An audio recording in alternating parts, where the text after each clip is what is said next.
تو حضرت عمر فاروق رو رہے تھے، کہنے لگے کہیں تمہارے حقوق تو نہیں پامال کرتا رہا؟ تو آپ کی اہلیہ نے جب سنا تو وہ کہنے لگی عمر مجھے تو بڑا پرانا شکوہ ہے، آپ کا جاہ و جلال اتنا تھا میں بات نہیں کر سکی۔ عمر تم نے سارا دن مسجد میں گزار دیا اور ساری رات نقاب اوڑھ کے مدینے کی گلیوں میں گزار دی، میں تو زندگی کی کوئی خوشی دیکھ ہی نہیں سکی۔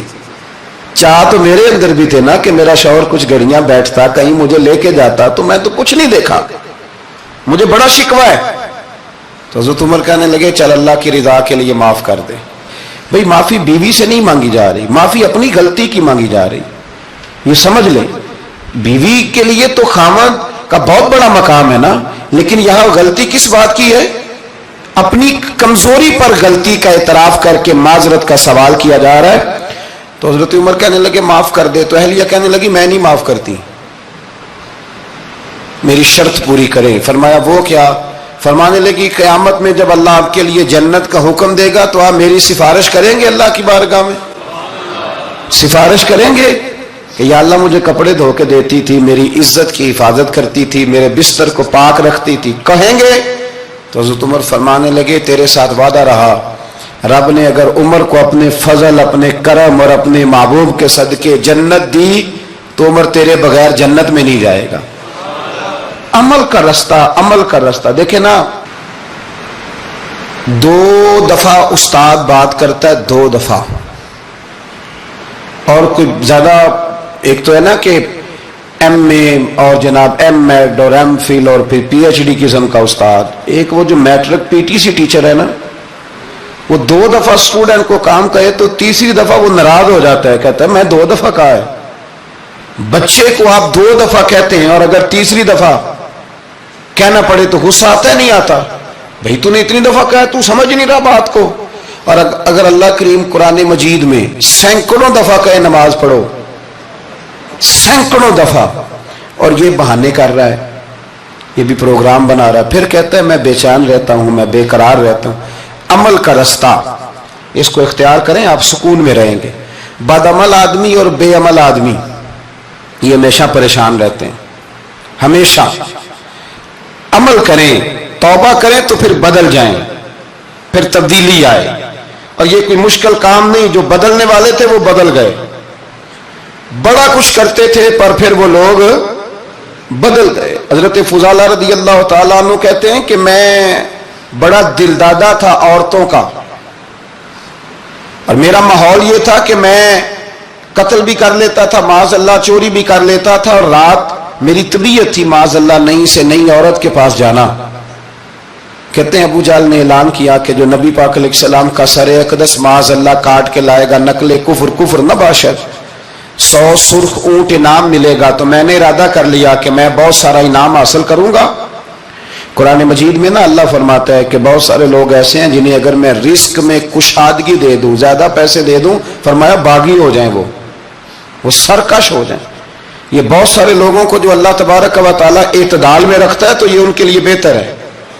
ہر بندہ دولت کے ہوتے ہوئے نیک ہو سکتا، تو یہ اللہ اگر رکھتا ہے نا اعتدال میں تو شکر کرے اللہ کا، ورنہ تو لوگ عیاشیاں کریں، پتہ نہیں کیا کچھ کر گزرے۔ تو حضرت فضالہ کہتے ہیں کہ میں نے خنجر تیار کیا اور میں نے بغل میں اس کو چھپایا، اوپر میں نے چادر اوڑھ لی۔ اب مجھے پتا تھا ظہر کی نماز کے بعد نبی پاک صلی اللہ علیہ وسلم طواف کعبہ کے لیے، بیت اللہ شریف کے طواف کے لیے جاتے ہیں۔ کہتے میں بھی اس طرف بڑھا، رستے میں نا وہ خاتون جس کے گھر میں نے رات آنا تھا، میں نے دروازے پہ دستک دی، میں نے کہا کہ تیار رہنا، تیار رہنا، آج میں بڑے پیسے لے کے آؤں گا۔ اسے میں نے یہ کہا اور پھر میں چلا گیا بیت اللہ شریف کا طواف کرنے۔ کہتے ہیں اللہ کے محبوب بھی طواف کر رہے تھے تو میں نے بھی طواف شروع کر دیا۔ ارادہ یہ تھا کہ جہاں نبی پاک علیہ السلام میرے قریب سے گزریں گے تو موقع پا کر میں حضور کے جسم اقدس پر خنجر کھونپ دوں گا اور معاذ اللہ شہید کر دوں گا۔ کہتے ہیں حضور ایک دفعہ بھی میرے پاس سے گزرے تو میں ہمت نہ کر سکا، دوسری دفعہ بھی پاس سے گزرے تو میں ہمت نہ کر سکا، تیسری دفعہ بھی گزرے تو میں ہمت، نبی کریم صلی اللہ علیہ وسلم 2-3 دفعہ گزرے تو فرماتے ہیں کہ مجھے موقع نہ ملا، اس لیے کہ حضور فرماتے ہیں اللہ نے روب کے ساتھ میری مدد فرمائی، دشمن پر میرا روب طاری ہو جاتا ہے۔ فرماتے ہیں جب چکر پورے ہو گئے تو محبوب کریم نہ چھٹے چکر پہ فرمانے لگے فضالہ چکر ایک رہ گیا ہے، بے خبر ہو جو غلاموں سے وہ آقا کیا ہے، ایک پھیرا رہ گیا ہے۔ کہتے طواف مکمل ہو گیا تو محبوب میرے قریب آئے، فرمایا وہ کام کرتے کیوں نہیں جس کے لیے آئے تھے؟ میں نے عرض کی یا رسول اللہ کون سا کام، کیسا کام؟ اندر تو چور تھا نا، بانج فقیروں کسے نہیں ماریا، اے ہوئی چور اندر دا، اندر چور تھا نا۔ کہتے ہیں حضور نے مجھے کندھے سے پکڑ کے ہلایا، فرمایا کرتے کیوں نہیں؟ جب حضور نے ہلایا تو وہ خنجر بھی پیروں میں گرا اور میں بھی رسول اللہ کے پیروں میں گر گیا۔ میں نے کہا حضور مجھے کلمہ پڑھا دیں۔ کہتے ہیں حضور نے پہلے میرے دل پہ دست مبارک پھیرا، پھر میرے نبی نے مجھے کلمہ پڑھا دیا۔ اب نہ مرید ہونے والا کہتا ہے کہ جی آہستہ آہستہ میں ٹھیک ہو جاؤں گا۔ اب وہ آہستہ آہستہ کا کیا ترجمہ ہے یہ بالکل سمجھ نہیں آتی۔ بھئی کسی بندے سے 5 لاکھ روپیہ لینا ہے تو اس سے وہ کہتا ہے جی میں آہستہ آہستہ دوں گا، 500 روپیہ دے دیا کروں گا روز کا، تو کہتے ہیں میری رقم خراب ہوتی ہے، پورے دو۔ اور نیکی کی بات جب آتی ہے تو کہتے ہیں حضرت صاحب دین اتنا سخت نہیں ہے، میں آہستہ آہستہ ٹھیک ہو جاؤں گا۔ اب میں مغرب عشاء پڑھنی شروع کر دی ہے میں نے، اب میں تسبیح لے لی ہے، کل میں نے بھی آہستہ آہستہ میں ٹھیک ہو جاؤں۔ یعنی رقم لینی ہو تو وہ آہستہ آہستہ قبول نہیں ہے، لیکن اور مکان کی رجسٹری اگر کرانی ہو تو مالک مکان کہے گے آہستہ آہستہ کرا لو، کہتے ہیں پیسے پورے دیے، سویرے چل اور بیان دے۔ یہ کیا بات ہوئی؟ یہاں یہ جو ہمارا ماحول تھا نا کر لیں گے ہو جائے گا، یقین کریں لوگ قبروں میں چلے گئے ہیں پر مسجدوں میں نہیں آئے۔ ہر کام سے لوگ ریٹائر ہوئے پر گناہوں سے ریٹائر نہیں ہوئے، آخر تک تباہی اتر گئی لیکن لوگ بدلنے کو تیار نہ ہوئے۔ حضرت فضالہ کہتے ہیں ابھی میں نے کلمہ پڑھا، ابھی میں واپس آیا، رستے میں وہ بی بی کھڑی تھی، کہتے ہیں میں وہ شخص تھا کہ عورتیں مرتی تھی میرے اوپر اور کسی کی جرت تھی کہ وہ آئے بائیں شائیں کرے، لیکن فرماتے ہیں میں بی بی کے پاس سے گزر گیا، پہلے تو اس کا خیال تھا رکے گا، لیکن جب میں رکا نہ تو دروازے پہ آئی، اور جب میں گزر گیا تو اس نے آواز دی، لیکن میں نے سنی انسنی کر دی، جب آگے بڑھا تو میرے پیچھے دوڑی۔ فرماتے ہیں مجھے پکڑ کے کہنے لگی فضالہ تجھے کیا ہوا، تو وہی نہیں جو یہاں سے گیا تھا؟ آپ فرماتے ہیں میں کبھی نہیں رویا تھا، میں کبھی نہیں رویا تھا، اور جب کہا نا تو وہی نہیں، کہتے میں نے سر اٹھایا تو میری آنکھوں میں آنسو تھے، میں نے کہا میں جو گیا تھا وہ نہیں ہوں، اب تو میں محمد عربی کا غلام بن گیا، اب میں وہ نہیں ہوں، اب نہیں ہو سکتا کہ کوئی میری نظر میلی ہو جائے، یہ کیسے ممکن ہے؟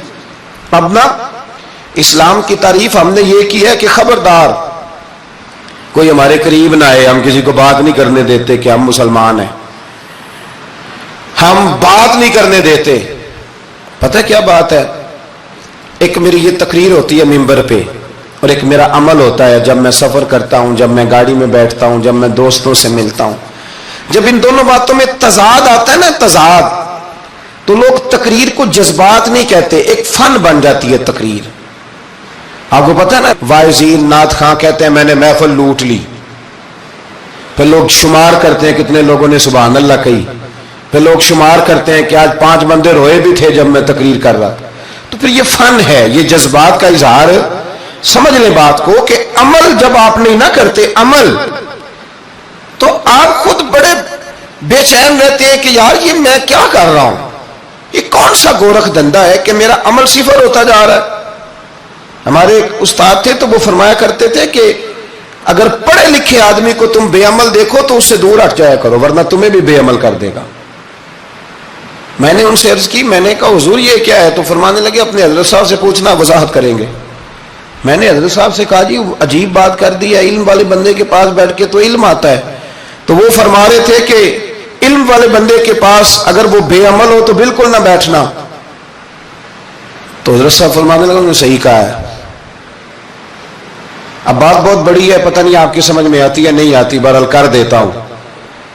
پڑھا لکھا بندہ اگر بے عمل ہو تو اس کے پاس، تو میں نے کہا حضور کیوں؟ فرمانے لگے اس لیے کہ وہ اپنی بے عملی پر بھی دلائل دے گا، وہ بے عملی پر بھی دلیلیں قائم کرے گا کہ یہ وجہ ہے تو اس لیے میں ایسے کر رہا ہوں، تو چونکہ وہ بے عمل ہے اور ہے پڑھا لکھا، نبی کریم صلی اللہ علیہ وسلم کے غلام نہ پل بھر میں بدل جاتے تھے۔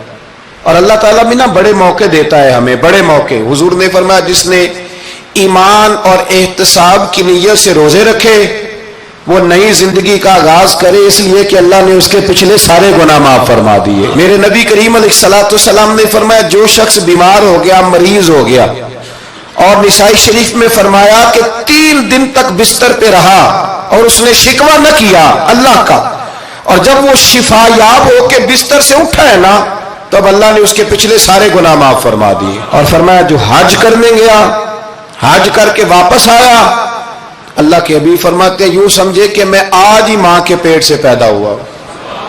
بڑے موقع اللہ نے دیے، بڑے موقع، بڑے سارے موقع عطا فرمائے کہ میں تیرے پچھلے گناہ معاف کر دوں گا، تو بھی تو نئی زندگی کا آغاز کرنا، تو بھی تو شروع کرنا نئے سرے سے، تو بھی تو بدل کے آنا، تو بھی تو اپنے اندر تبدیلی پیدا کرنا۔ سالوں بیت گئے، ہمیں سالوں بیت گئے، تقریر کرتے، تقریر سنتے، قرآن سنتے، پورا قرآن سنتے، ترجمہ اور تفسیر لوگوں نے پڑھ پڑھ کے بڑا بڑا جگہوں پہ لوگ دلائل دیتے، بات کرتے۔ کب وہ وقت آئے گا جب ہم عمل کریں گے؟ تھوڑا تھوڑا مجھے سفر کرنا پڑتا ہے، دنیا میں گھومتا رہتا ہوں، تو کچھ چیزیں ایسی ہوتی ہیں جو کبھی کبھی انوکھی ہو جاتی ہیں۔ میں ایک جگہ پہ تھا تو وہاں 4 5 6 عمرے کے ٹکٹ تھے محفل میں، تو ہمارے آپ کو پتہ ہے نا وہ جو دلیلوں والے لوگ ہیں ان بیچاروں کو بھی کوئی دلیل نہیں ملتی۔ تو ایک صاحب مجھے کہنے لگا جی عمرے کا ٹکٹ دینا جائز ہے قرآن اندازی کر کے؟ میں نے کہا یار چلو جائز ہی رہنے دو، تیری مہربانی، کہ اب اس پہ بھی اعتراض آ گیا ہے۔